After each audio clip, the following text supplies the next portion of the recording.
اس فیصلے میں عدالت نے کہا ہے کہ مسجد اپنی جگہ ہے، کسی مندر کو گرا کر مسجد نہیں بنائی گئی. ختم ہو گیا. بابر نے اپنی جگہ مسجد بنائی ہے، مندر توڑ کر مسجد نہیں بنی. ہم مسلمان ہیں، ہم جانتے ہیں کہ اگر کسی دوسری جگہ کے اوپر مندر توڑ کر مسجد بنائی جاتی وہ مسجد نہیں ہے.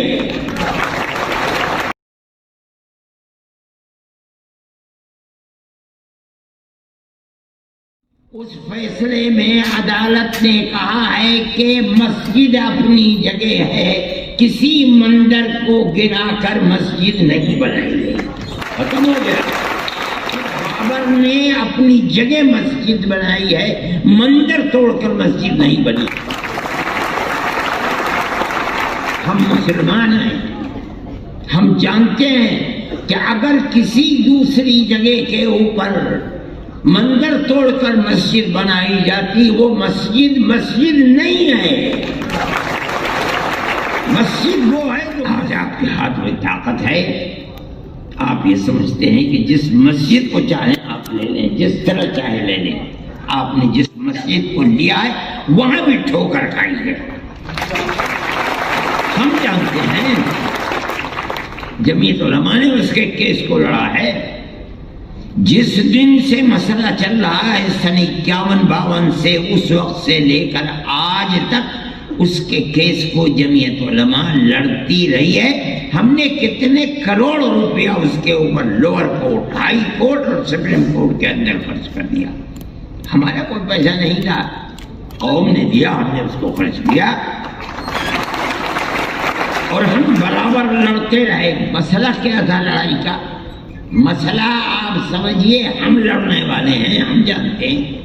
مسئلہ یہ تھا کہ جس جگہ بابری مسجد بنی ہے وہ مسجد کی اپنی جگہ ہے یا یہ رام جنم بھومی ہے، یہاں رام کا مندر تھا، بابر نے اس مندر کو توڑ کر یہاں مسجد بنائی ہے. مسئلہ یہ تھا. اسی مسئلے کے اوپر لڑائی ہم لڑ رہے تھے. آپ کو یاد ہوگا کہ آثار قدیمہ نے اس کی کھدائی کروائی تاکہ مندر کے باقیات نیچے سے نکلتے ہیں، نہیں نکلتے. باقیات نہیں نکلے، کوئی پتھر نہیں نکلا، کوئی ستون نہیں نکلا. اور آثار قدیمہ نے اس کے اندر کامیابی حاصل نہیں کی. اب آپ دیکھیے، ملک کی سب سے بڑی سپریم کورٹ عدالت ہے، وہ عدالت اپنے فیصلے میں کیا کہتی ہے؟ اس فیصلے میں عدالت نے کہا ہے کہ مسجد اپنی جگہ ہے، کسی مندر کو گرا کر مسجد نہیں بنائی گئی. ختم ہو گیا. ہمارا جو مقدمہ 50-70 سال سے چل رہا تھا، ہم اس مقدمے کے اندر کامیاب ہیں کہ بابر نے اپنی جگہ مسجد بنائی ہے، مندر توڑ کر مسجد نہیں بنی.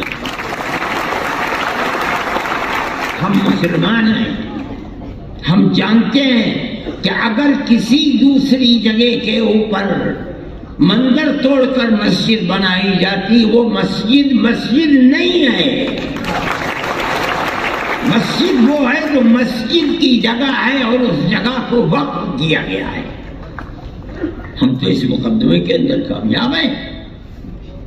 جب یہ کہہ دیا گیا کہ مسجد اپنی جگہ بنی ہے، مندر کو توڑ کر مسجد نہیں بنی. دوسرا فیصلہ کیا ہے کہ جنہوں نے اندر گھس کر مورتیاں رکھی ہیں وہ مجرم ہیں، انہوں نے غلط کیا. مسئلہ ختم ہو گیا. جب سننے والے سن رہے تھے فیصلے کو، تیسرا فیصلہ اپنی جگہ کے اوپر تھا کہ یہ مسجد کی جگہ ہے. لیکن یہ الگ بات ہے کہ فیصلہ یہ دے دیا گیا کہ لیکن ہم یہ جگہ ہندوؤں کو دیتے ہیں. ٹھیک ہے، آپ نے دے دی، ہم اپنے مقدمے کے اندر کامیاب ہیں. ہم آج نہیں بولتے، نہ ہمیں بولنا چاہیے. اس لیے کہ جو سب سے بڑی ملک کی عدالت ہے اس نے یہ ہندو بھائیوں کو دے دی. ہم نہیں بولتے. ہم 1000 دفعے کہہ چکے تھے کہ یہ آخری ہماری لڑائی ہے. سپریم کورٹ ہمارا سپریم کورٹ ہے.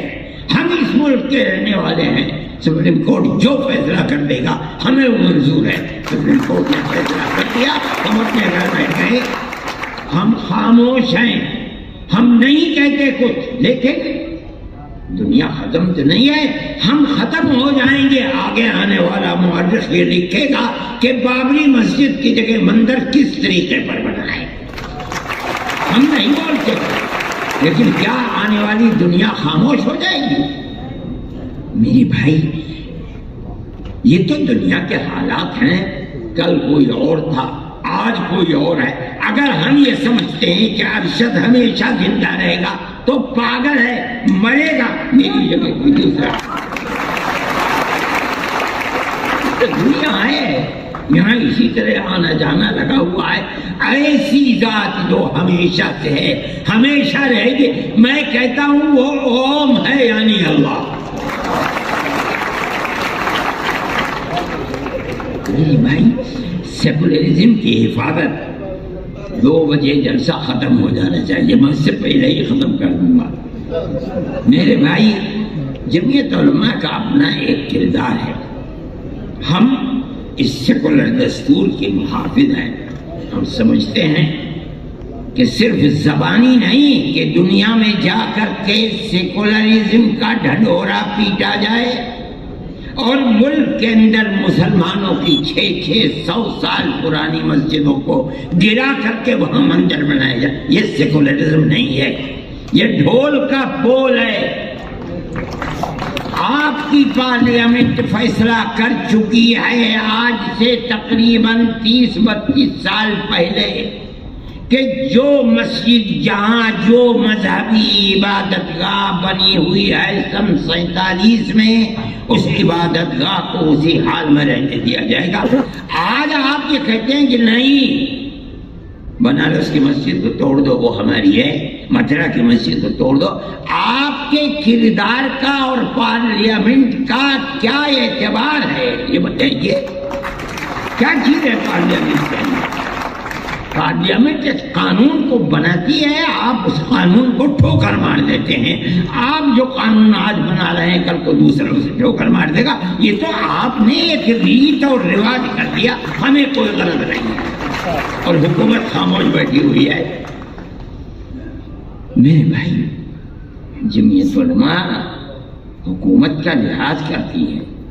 جن کو حکومت ہے, ہمارے ملک کے عوام نے ان کو بیٹھایا ہے. ہمارے ملک کی اکثریت نے دستور کے مطابق ان کو ووٹ دیا ہے. ہم نے ووٹ دے کر کے انہیں بیٹھایا ہے.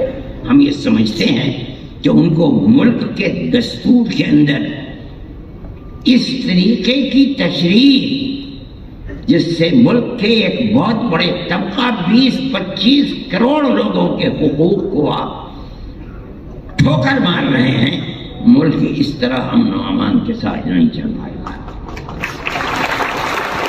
اور اس کے نتیجے کے اندر ملک کی جو صورتحال ہے, آپ اپنی زبان سے کہتے رہیں کہ ملک ترقی کر رہا ہے اور ساری دنیا کے اندر ترقی کا ڈھنڈورا پٹ رہا ہے, مگر ملک کے عوام کی جو صورتحال ہے اور فقر اور بے کسی کی جس طریقے پر پورے ہندوستان کے اندر کیفیت ہے, آپ اس کو دیکھ لیجئے. میں اپنی زبان سے کچھ نہیں کہتا ہوں.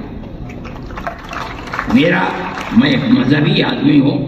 میرا اپنا ایمان اور یقین ہے کہ اللہ جو چاہتا ہے وہ کرتا ہے, یعنی ایشور جو چاہتا ہے وہ کرتا ہے, یعنی اوم جو چاہتا ہے وہ کرتا ہے. آج آپ کر رہے ہیں, ٹھیک ہے کر دیجئے. کل کو حالات بدلیں گے دنیا کے اندر. میں زندہ ہوں, میں بھی مر جاؤں گا اور دنیا کا ہر آدمی مر جائے گا. دوسرا آئے گا اپنی خاص ذہن کے ساتھ آئے گا. حالات کیا ہوتے ہیں ان کو آج نہ میں جانتا ہوں نہ کوئی جانتا ہے, اللہ جانتا ہے. اوم کے سوا کوئی نہیں جانتا. میرے بھائی, ہم یہ سمجھتے ہیں کہ امن و امان کو پکڑنا چاہیے. میں مسلمانوں سے یہ کہتا ہوں کہ آج کی حکومتیں جو کچھ کر رہی ہیں اس سے فرقہ پرستی اور آپس میں نفرت اس طریقے پر ابھر رہی ہے کہ نہیں کہا جا سکتا کہ کل کو کیا ہوگا۔ میں جمعیت علماء کے ہر ورکر سے یہ بات کہتا ہوں کہ آپس میں پیار و محبت کو پیدا کرو۔ اس کا یہ مطلب نہیں ہے کہ مسلمان سے پیار نہیں، اس ملک کے ہر رہنے والے سے محبت کرو، اپنے دکھ میں سکھ میں انہیں شریک کرو، ان کے دکھ اور سکھ کے اندر تم شریک ہو۔ ان کے یہاں شادی بیاہ ہے، وہ تم کو نہیں بلاتے، جاؤ اور مبارکبادی دے کر چلے آؤ۔ کھانا کھلاتے ہیں کھاؤ، نہیں کھلاتے نہ کھاؤ۔ جب تمہارے یہاں سکھ ہو، شادی بیاہ ہو، تم اپنے رشتہ داروں کو جس طرح بلاتے ہو، اپنے دائیں بائیں رہنے والے غیر مسلموں کو بلاؤ۔ یہ تمہاری پرانی زندگی ہے، آج کی نہیں، یہ ہزاروں سال پرانی زندگی ہے، اور اسی طرح اس ملک کے اندر ہم رہتے چلے آئے ہیں۔ دنیا کے کسی ملک کے اندر مسلمان اور غیر مسلم کو اس طرح جیسے اس ملک میں رہتے ہیں نہیں رہنے دیتے۔ دیکھو گاؤں کے اندر رہتے ہیں، اگر ان سے پوچھو کہ مسلمان کب سے آباد ہے، نہ مسلمان جانتا ہے کہ اس کی تاریخ کیا ہے، نہ ہندو جانتا ہے کہ اس کی تاریخ کیا ہے۔ اس پیار و محبت کے اندر شریک تھے، لیکن آج کی سیاست یہ پیار و محبت کی سیاست نہیں ہے۔ میں یہ سمجھتا ہوں کہ یہ بڑی تباہی کے آثار ہیں۔ آپ کو جمعیت علماء کے ورکر ہونے کی حیثیت سے آپ کو اس سلسلے میں قدم بڑھانا چاہیے۔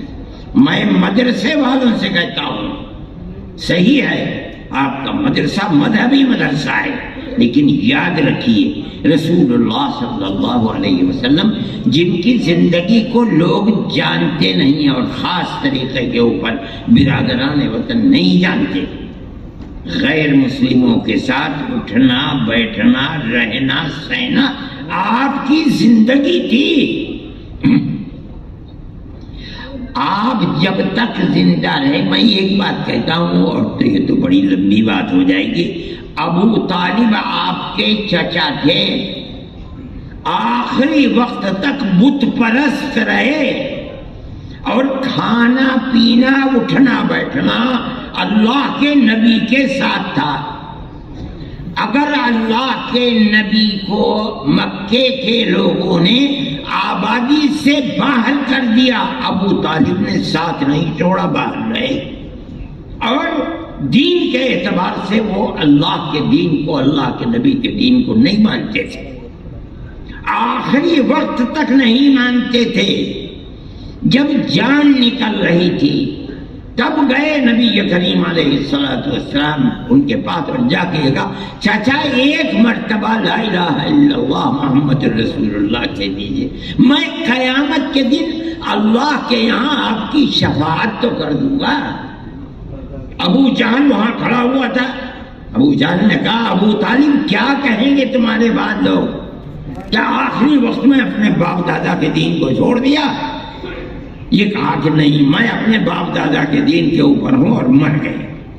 اللہ کے نبی نے ساتھ نہیں چھوڑا، نہ انہوں نے چھوڑا نہ اللہ کے نبی نے ساتھ چھوڑا، حالانکہ اللہ کے نبی کے دین پر نہیں تھے، نہ زندگی میں تھے نہ مرتے وقت تھے۔ نہیں بھائی، یہ رسول اللہ کا کردار ہے۔ یہ سمجھنا کہ کسی غیر مسلم کے ساتھ اٹھنا بیٹھنا یہ درست نہیں، اسلام میں غلط ہے، غلط ہے، غلط ہے۔ ہم اس ملک کے رہنے والے ہیں، وہ ہمارے بھائی ہیں۔ میں کہتا ہوں ایک آدم کی یعنی پرتم منو کی اولاد ہے، ہم دونوں بھائی بھائی ہیں۔ جو لوگ اس کو تفریق میں اور دشمنی اور نفرت میں لے جانا چاہتے ہیں، وہ ایک باپ کی اولاد نہیں مانتے، اور غلط ہے، غلط ہے، غلط ہے۔ ہم سب ایک ہی باپ کی اولاد ہیں، ہم سب ایک دوسرے کے بھائی ہیں۔ جمعیت علماء یہ کہتی ہے، اور جمعیت علماء میرے تعلقات RSS کے بڑے چوٹی کے لوگوں سے ہیں جو میرے پاس آتے ہیں، میں ان کے پاس جاتا ہوں، ہندوؤں سے بھی ہیں، مسلمانوں سے بھی ہیں، میں جو ان کی تواضع کر سکتا ہوں میں وہ تواضع، میں کوئی بہت بڑا دولت مند آدمی نہیں ہوں، لیکن جو بھی کر سکتا ہوں میں پیار و محبت کی باتیں ان کے ساتھ کرتا ہوں، کوئی ضرورت نہیں ہے میں کیوں تفریح کروں، وہ صحیح ہے، وہ RSS کے لوگ ہیں، دوسری پارٹیوں کے لوگ ہیں، وہ کریں، ہمارا فرض یہ ہے کہ ہم ان کے ساتھ پیار و محبت، اور میں جانتا ہوں کہ وہ شریف لوگ ہیں، اپنی شرافت کے کردار کو پیش کرتے ہیں۔ میرے بھائی، میں اس لیے کہتا ہوں کہ آپ کو اس سلسلے کے اندر جو مدرسے والے ہیں وہ اپنے مدرسوں کے جلسوں کے اندر بلائیں، بچوں سے تقریریں کروائیں، ماں باپ کے ساتھ کس طرح تعلقات رکھنے چاہیے، قرآن کیا کہتا ہے، اللہ کا نبی کیا کہتا ہے، ان کو سنائیں، پڑوسیوں کے ساتھ کیسے تعلقات ہونے چاہیے، آدمی کے ساتھ قطع نظر اس کے کہ اس کا مذہب کیا ہے، کیسے تعلقات ہونے چاہیے، تاکہ آپ کے خلاف جو پروپیگنڈا ہے کہ اسلام دہشت گردی کا مذہب ہے، یہ جائے تو لوگ سنیں تو کہ آپ تعلیم کیا دیتے ہیں، قرآن بتاتا کیا ہے۔ یہ ہمارا قصور ہے کہ ہم اسلام کی صحیح تصویر ان کے سامنے پیش نہیں کر پا رہے ہیں، ہمیں کرنی چاہیے۔ میں یہ بات کہتا ہوں اور آپ میری اس بات پر غور فرمائیں، آپ جہاں مدرسہ قائم کرتے ہیں اس مدرسے کے اندر اپنے ان بھائیوں کو بلائیے، ان کے سامنے اپنے اس پروگرام کو پیش کیجیے جو انسانیت کا پروگرام ہے اور جو قرآن سے ثابت ہو رہا ہے، جو اللہ کے نبی سے ثابت ہو رہا ہے، تب آپ سمجھا جائے گا کہ اسلام کی صحیح تصویر کو دنیا کے سامنے پیش کر رہے ہیں۔ اور اگر یہ نہیں کرتے تو میرے بھائی آپ کے لیے مشکلات ہیں، اور قصوروار آپ ہی ہیں، دوسرے قصوروار نہیں ہیں، اس لیے کہ ہم اسلام کی تصویر کو اپنی زندگی سے پیش نہیں کر پا رہے ہیں۔ GS herbal wholesale Ayurvedic ادویات کا قابل اعتماد مرکز۔ تجارت کے خواہش مند حضرات کو ہم مکمل ٹریننگ دیتے ہیں، ہمارے ساتھ تجارت کر کے بھرپور پیسہ کمائیں۔ علماء کرام، حفاظ، ڈاکٹرز اور میڈیکل والوں کے لیے خصوصی رعایت۔ تفصیلات کے لیے ابھی رابطہ کریں۔ قاسمی حج عمرہ ٹورز اینڈ ٹریولز، حج عمرہ اور دیگر مقدس مقامات کی زیارت کا بھروسے مند مرکز۔ حج عمرہ جانے کے خواہش مند حضرات اسکرین پر دیے گئے نمبرات پر کال کریں۔